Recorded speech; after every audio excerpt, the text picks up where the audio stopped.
Good evening, you're watching the news at 7:30 on ATV. I'm Belinda Lloyd. And I'm Edna. Here are tonight's top stories. CY Leung denies selling out after Philippine president claims they agreed to put Manila hostage tragedy behind them. Education Minister and kindergartens roll out measures to prevent chaos as parents fight for school places.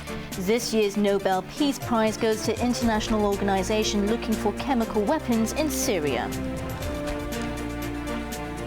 Chief Executive Leung Chun-ying has denied selling out after Philippine President Benigno Aquino claimed to have reached an agreement with him to put the Manila hostage tragedy behind them. Aquino's government today rejected Beijing's calls for a swift settlement, claiming it was too late as the matter had already been decided. Addressing the concerns of survivors and victims' relatives, Leung insisted he has a plan to take action against Manila but wants to give diplomacy a chance. Survivors and relatives of those who died in the Manila bus siege 3 years ago were offered a glimmer of hope last night after it was revealed that Premier Li Keqiang discussed the issue with Philippine President Benigno Aquino on the sidelines of the ASEAN summit. Li called for a speedy resolution to the matter, noting that it had dragged on for much too long, and piling the pressure on the Philippines to offer a formal apology and pay compensation to the victims. But hope gave way to disappointment and confusion this morning after an article in a major Filipino newspaper, the Manila Standard today, reported that Aquino had rejected Li's calls to resolve the matter. The paper quoted Aquino's spokesman as saying Li's appeal for a quick resolution had come too late, as Hong Kong and the Philippines had already agreed to put the issue behind them. The supposed truce was reportedly decided during Chief Executive Leung Chun-ying's meeting with the Philippine president 4 days ago on the sidelines of the APEC summit in Bali. While Aquino flatly refused to apologize, Leung came home with positive news, saying the Philippines had agreed to official talks with Hong Kong on settling outstanding issues, but no time frame was given for discussions. Facing concerns that Leung may have sold out, the Chief Executive's office issued a statement this afternoon indicating that the matter is far from over. It reiterated that Leung immediately and clearly expressed his disagreement with Aquino's argument that the incident had already been resolved from the Philippines' perspective. The statement went on to stress that Leung had warned Hong Kong's relationship with the Philippines would continue to be affected if the matter was not properly resolved, but it failed to clarify whether Leung had in fact agreed with Aquino to put it behind them. The director of the Chief Executive's office, Edward Yao, also sidestepped the question on whether Leung had agreed to let the matter rest. But he told a radio program that if the Philippines wants to end this controversy, it will have to restart negotiations first. Then earlier this evening, the Chief Executive's office issued an amended statement dismissing Philippine media reports as out of context. It clarified that Leung had stressed the only way Hong Kong and the Philippines can put the matter behind them is through official bilateral talks and taking appropriate action. The government today sent an email to Aquino to set a date for bilateral discussions. In a related development, a Filipino senator has urged the Philippine president to show humility and apologize. JV Edricito estimated that the Philippines has lost around $12 million in revenue because Hong Kong tourists have been avoiding the country under a black travel warning, and he accused Aquino's administration of sacrificing tourist revenues in exchange for pride. Beijing again urged the Philippines to appropriately resolve the controversy. Foreign Ministry spokeswoman Hua Chunying called on Manila to attach great importance to the issue, seriously handle it, and seek a reasonable and sensible solution as soon as possible. A prominent victim's relative has accepted the Chief Executive's assurance that the matter is not over yet. That's after a meeting with Leung Chun-ying, who was under pressure to come out with a proper explanation. Survivors and relatives of the victims in the Manila hostage tragedy were fuming this morning. Yik Siu Ling, whose lower jaw was shattered by a bullet, said she felt insulted by reports of the chief executive and the Philippine president agreeing to put the matter behind them. Equally upset and confused was Jie Chi-king, the brother of slain tour guide Masa Zhe. I'm really shocked after I heard for his message, because over the past 3 years, we have tried our best and we have put many efforts to try to settle these tragedies behind. So I just don't understand why after the Philippine government, they didn't take any responsibility. So why we can put this behind? Yeah, I can't see any reason for why he said this. Deng met the chief executive this afternoon, seeking to clarify exactly what was said between Leung and Aquino. Leung told him he had never agreed to put the matter behind him. We are satisfied for today's result. Actually, not many promise, but he just promised that he will keep this issue and try his best to solve it as soon as possible. Economic Synergy legislator and executive councillor Jeffrey Lam branded the reports as inaccurate and incredulous. He stressed that the government has held more than 20 meetings with the Philippines over the past 3 years to seek justice. To other news, education authorities in kindergartens in Tai Po and North District have agreed on a series of measures to prevent chaos as parents fight for school places. From now on, they will be restricted to reserving only one kindergarten seat at a time, and a deadline will be imposed to ensure compliance. ATV's Emily Sue reports. Desperate parents forming long queues outside kindergartens. It's become a common sight in Tai Po and North District. That's because mainland parents with Hong Kong-born children are competing against locals who fear all school spaces will be snapped up by their cross-border rivals. After meeting with more than 60 kindergarten principals from Tai Po and North District this morning, Education Secretary Edna announced a series of measures to improve chaotic enrollment procedures. In the most controversial move, each child will now be restricted to seeking a place at only one school at a time. This means parents can still apply to as many schools as they like, but a 3-day registration deadline will be imposed in mid-December to prevent one student from reserving seats in multiple schools. Parents of successful applicants will be contacted before mid-December if their children are accepted. Parents will then have to register at one kindergarten or more during those 3 days to reserve their spot or spots temporarily. All schools will send information on students they've registered to the Education Bureau, which will identify students who have registered at multiple kindergartens. The schools can choose to communicate with the parents or revoke their acceptance altogether. Meanwhile, the Bureau will give each student one registration certificate, and parents will have to hand that in to the school they prefer the most in February as a final confirmation. Authorities will inform kindergartens to release spaces that haven't been confirmed by a certificate. If parents change their minds after handing in their certificate, they will have to take it back and give it to the new kindergarten of their choice before the new school year. In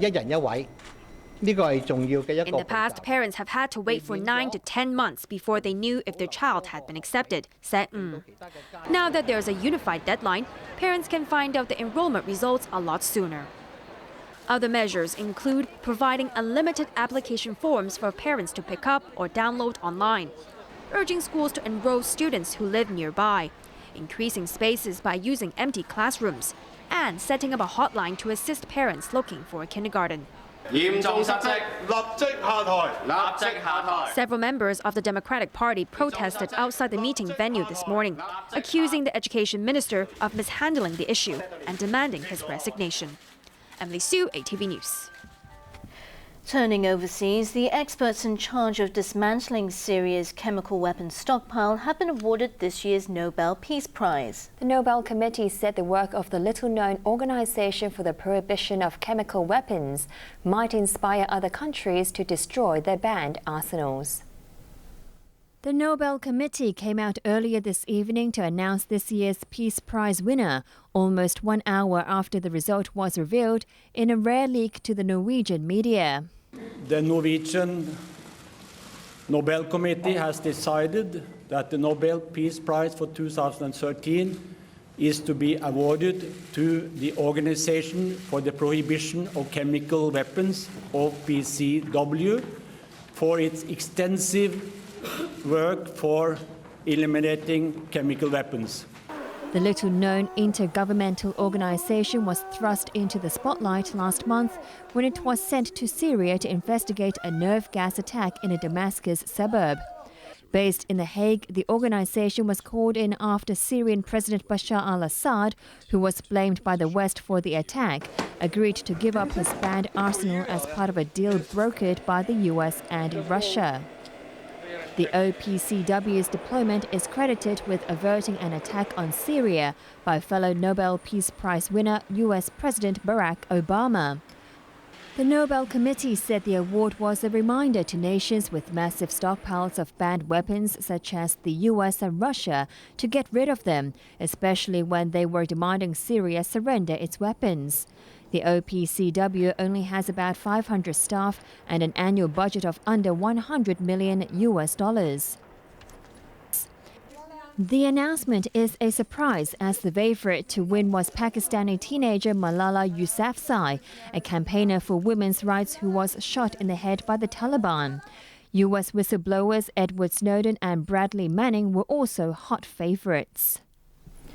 US lawmakers appear to have made progress in negotiations aimed at raising President Barack Obama's spending limit to avoid a debt default.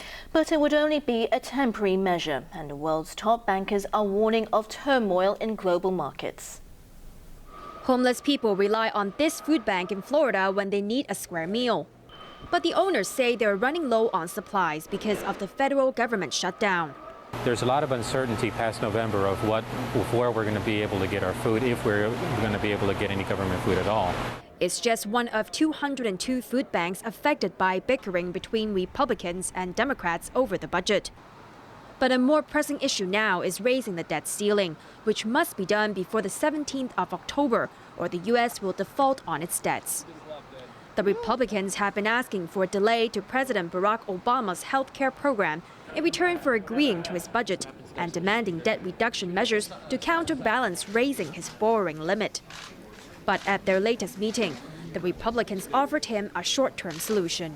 So what we want to do is to offer the president today the ability to move a temporary increase in the debt ceiling, in agreement to go to conference on the budget, for his willingness to sit down and discuss with us a way forward to reopen the government and to start to deal with America's pressing problems. The deal would extend the debt ceiling deadline until the 22nd of November.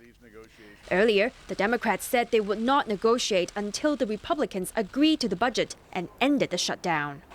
This is a situation where they do not know what they want. I hope the Republicans decide what they want, and we'll be happy to work with them in any way. Republicans were pretty clear earlier today. They want to negotiate before you reopen the government. Is that not going to happen?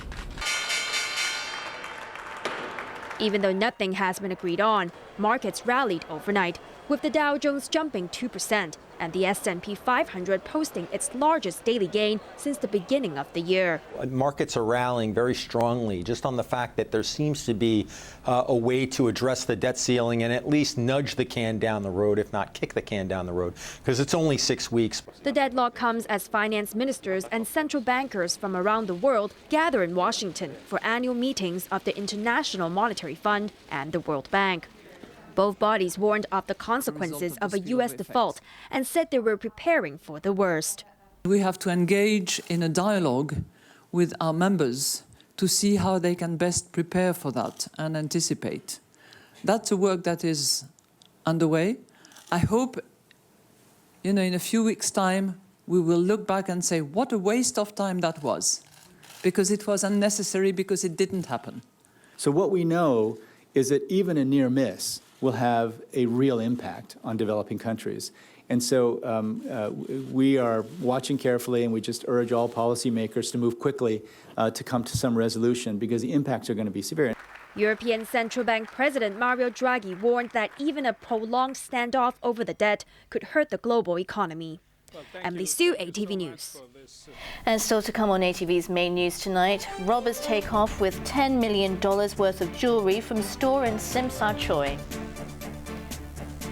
Health Minister orders canteen staff testing at 2 public hospitals after workers catch cholera. Soccer fever. Amazing October.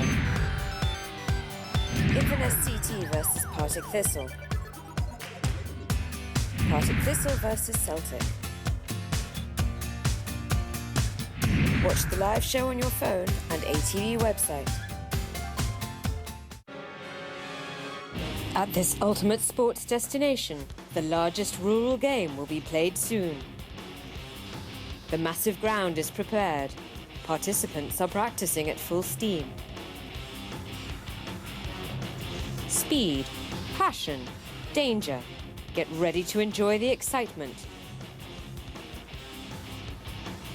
Documentary World, Kila Raipur, Destination Sports, tonight at 9. Reports directly from the heart of Europe. Every week, business insiders and analysts keep you at the forefront of current economic developments. Check in current news, made in Germany, every Saturday night at 8. Relying on junk. Is it possible to convert an abandoned factory base into a comfortable and high-end loft? 7 people take on the challenge. They have to find junk, figure out how to build it, and learn to cooperate. Is it a mission impossible? Documentary World, Junk Raiders, Sunday night at 9. Report from the heart of Berlin. Take a closer look at the development in one of the most powerful countries in Europe. How much do you know about Germany? Check in current news, people and politics, tonight at 8. 佢哋好多時吸食過量毒品，以致急性中毒，變得極度焦慮、極度不安，出現幻聽幻覺、妄想，覺得被人迫害。毒品劑量越高，吸食越頻密，個膀胱會越縮越細，縮到等於酒樓茶杯半個咁大。再嚴重啲，可能會腎衰竭死，一係就要切咗個膀胱。Help drug abusers quit drugs early. The Rescue Drug Testing Scheme needs your opinion.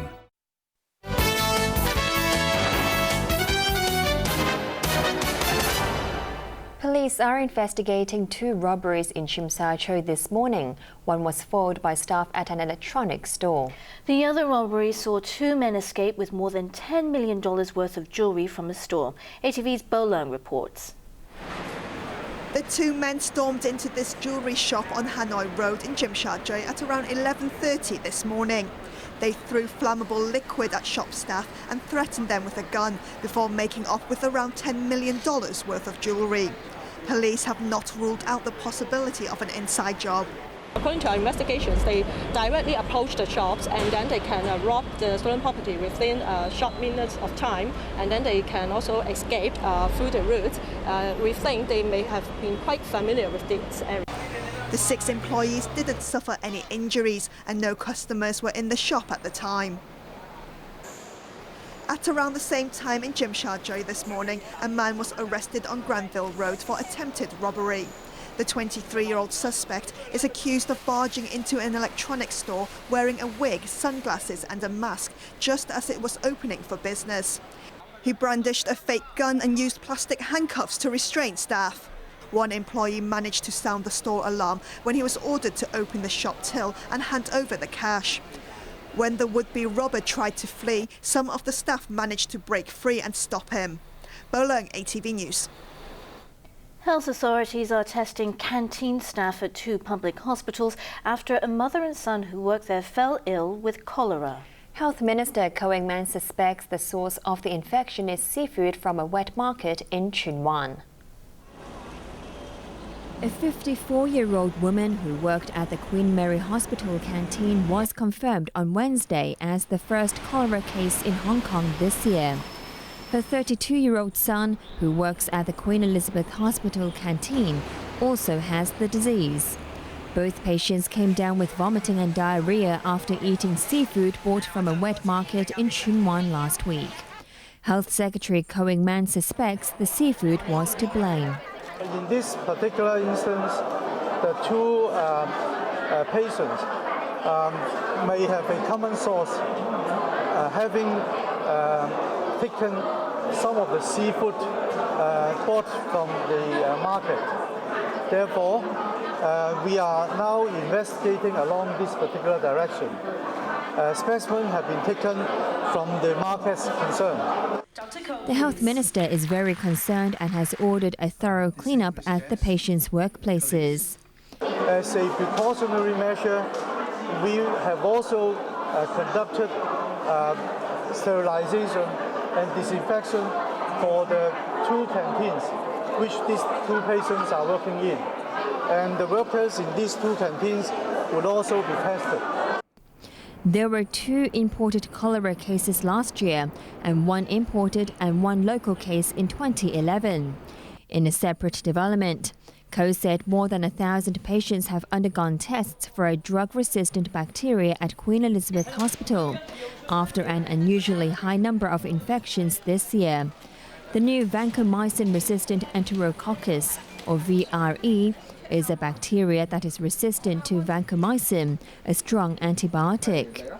Co said tests showed 1,000 patients do not have the bug, while 37 tested positive. The screening process is still underway. The head of the Urban Renewal Authority says more than $20 billion is needed for redevelopment projects over the next 5 years.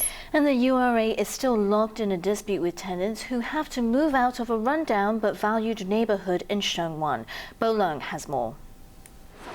Tenants of Graham Street in Sheung Wan are not going down without a fight against redevelopment plans, forcing them out of their homes. The Urban Renewal Authority launched a project in 2007 to redevelop Peel Street and Graham Street, which includes the city's oldest market. But some shop owners at the market complained about inadequate compensation and temporary accommodation arrangements. They collected signatures this afternoon in a bid to delay the move, accusing the URA of giving them no choice and forcing them to leave by the end of the year. After a radio programme this morning, URA Chairman Victor So said he will meet with the tenants next Tuesday to hammer out an agreement on their living and earning conditions. So acknowledged that people rely on neighbourhood shops they run to make a living, but insisted that redevelopment is unavoidable. He revealed that the URA will need more than $20 billion for renewal projects over the next 5 years. It comes after newspaper reports revealed the URA made a net profit of $4.4 billion in the last fiscal year. So pointed out there have been profits as well as losses over the past 8 to 10 years. The URA could lose more money from demand-led projects and has to be careful with its finances, he warned. So also noted that the authority received around 50 applications from flat and business owners at 41 to 51 Kaiming Street in To Kwa Wan for their neighbourhood to be redeveloped. In August, the Buildings Department issued a closure order on 51 Kaiming Street because the flat's balconies were structurally unsafe and had to be removed. But residents want the entire neighbourhood to be redeveloped as a whole because most buildings there are more than 50 years old. So said if the demand-led project is approved, it will go through a consultation process next year. Bo Leung, ATV News. Time now for sports with Brittyn Clennett. And Spain's World Cup qualifier will go ahead, Britt. Yes, that's despite problems at the venue. 2 people were seriously injured in an explosion at the stadium, which will host the side's crucial World Cup qualifying match against Belarus. The blast was at Son Moix Stadium in Mallorca, where Spain host Belarus for their World Cup qualifier tonight. 2 workers were seriously burned. One of them needed to be flown from the island to a hospital in Barcelona. It's believed the blast was caused by a faulty generator in the stadium car park, as power was cut off as well. Spanish football officials were considering changing the venue, but now say there is no danger and electricity has been restored. With tonight's clash going ahead as planned, Group I leaders Spain and bottom team Belarus trained at the venue in front of 8,000 fans. There's plenty at stake for the local side, as they will secure their ticket to next year's finals in Brazil if they beat the Belarusians. Meanwhile, FIFA Secretary-General Jerome Valk is in Brazil and touring the World Cup venues. Speaking in Rio, Valk said he was confident the country could handle anti-government protests, which are threatening to overshadow the showpiece event, just as mass rallies marred the Confederations Cup earlier this year. It's an issue for and with the government, so there was no additional request from FIFA, and I think that what has happened at the Confederations Cup and the way the authorities reacted were definitely very good and gave a lot of confidence to all teams, commercial partners, and all of us on the capacity to control such situation. Demonstrators are angry that vast sums of public funds are being spent on sporting events instead of social services. To golf, the new PGA Tour season has teed off in California, with Jeff Overton leading the Fryers.com Open. On a sunny day in San Martin, California, Jeff Overton surged into the lead of the season-opening PGA tournament. The 30-year-old American recorded 5 birdies and an eagle on his way to a 7-under par 64. Which gave him that closing birdie. Fellow American Brian Harmon finished 1 stroke behind, capping the day off nicely with back-to-back birdies from close range. And he didn't call me Mr. Jacobs. 25-year-old Carl Stanley, also American, carded a 66 to sit alone in 3rd place. Trying to get Mike's confidence back. I'll tell you what. Stanley is 1 clear of the chasing pack, which includes South Korean Charlie Wee and American Michael Putnam. Defending champion Jonas Blixt carded a 69. The Swede clinched his maiden PGA Tour victory by 1 shot at last year's tournament. 110th on the FedEx Cup list. Japan's Hideki Matsuyama, who made his President's Cup debut for the Internationals last week, fired a 70. Well, congratulations. It's the first time in nearly a century that the PGA Tour has kicked off in October instead of January. The new season will also include extra events in Asia. A look at the weather before we go. It was mainly fine across the city today. Temperatures varied from 25.5 to 31.1 degrees, while the relative humidity was between 65 and 89%. Winds were moderate, coming in from the northeast. Let's check on the ultraviolet reading. The maximum recorded for the day was 7. Tomorrow's UV index will be around 8. Now a look at the weather in the region. A little earlier, Typhoon Nari was about 240 kilometres east-northeast of Manila. It's expected to move west towards Luzon. Now to the satellite images. Bands of cloud associated with Nari are covering the northern part of the Philippines and bringing unsettled weather to the area. Here's what we can expect over the next few days.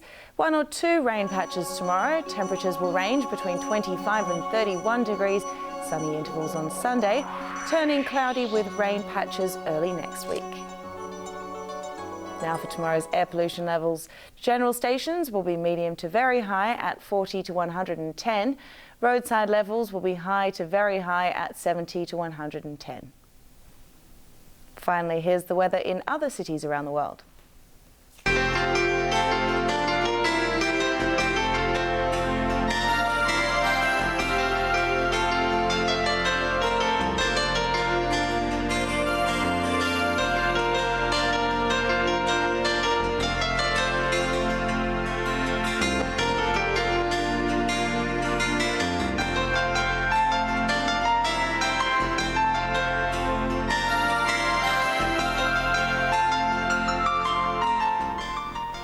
That's our main news for Friday night. We'll have an update in 1 hour. I'm Edna. I'm Brittyn Clennett. And I'm Belinda Lloyd. Thanks for watching ATV and have a great weekend. Good night. Good night.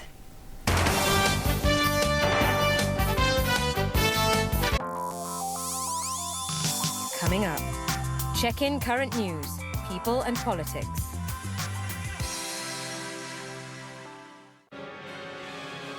At this ultimate sports destination, the largest rural game will be played soon. The massive ground is prepared. Participants are practicing at full steam. Speed, passion, danger. Get ready to enjoy the excitement. Documentary World, Kila Raipur, Destination Sports, tonight at 9. To inherit the ancestral art, Kabuki.